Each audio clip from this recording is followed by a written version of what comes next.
No penúltimo dia de prova, a Serra del Rei recebeu o pelotão e antes da partida para a segunda etapa homenageou Joaquim Agostinho, lançando os corredores na estrada para uma ligação de 144 km até Torres Vedras. Na primeira parte da tirada, uma fuga a 13 e uma perseguição a 2 concentrou atenções. Com Torres à vista para o circuito na cidade, o pelotão juntou-se para logo depois surgirem mais ataques. A equipa W52 Futebol Clube do Porto defendia a liderança de José Fernandes, que não resistiu e entregou a camisola amarela ao vencedor da etapa, Óscar Hernández.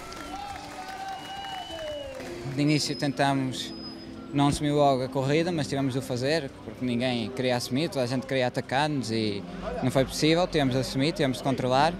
Tentámos que a fuga chegasse aqui com algum tempo e depois mantêssemos o tempo, mas não foi possível.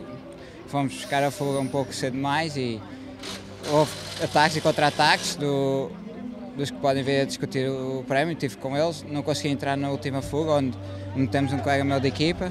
José Fernandes é agora quarto classificado a 21 segundos do novo líder, deixando a promessa de reconquista da camisola amarela.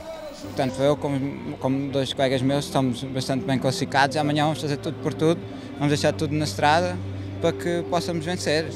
Nas classificações gerais do Grande Prémio, Joaquim Agostinho, camisola azul para Tiago Ferreira, é o líder da montanha. Camisola laranja da Juventude para José Fernandes. A formação W52 Futebol Clube do Porto lidera por equipas. Este domingo, dia de todas as decisões, para a terceira etapa entre o Cadaval e o Alto de Monte Junto, uma ligação de 172 km.